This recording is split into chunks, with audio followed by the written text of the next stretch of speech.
بسم اللہ الرحمن الرحیم۔ حضرت ثابت رحمۃ اللہ علیہ کہتے ہیں کہ حضرت ابوذر رضی اللہ تعالیٰ عنہ حضرت ابودرداء رضی اللہ تعالیٰ عنہ کے پاس سے گزرے۔ وہ اپنا گھر بنا رہے تھے۔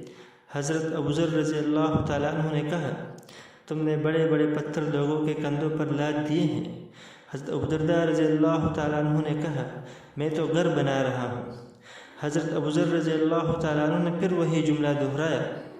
حضرت ابودرداء رضی اللہ تعالیٰ عنہ نے کہا، اے میرے بھائی، شاید میرے اس کام کی وجہ سے آپ مجھ سے ناراض ہو گئے ہو۔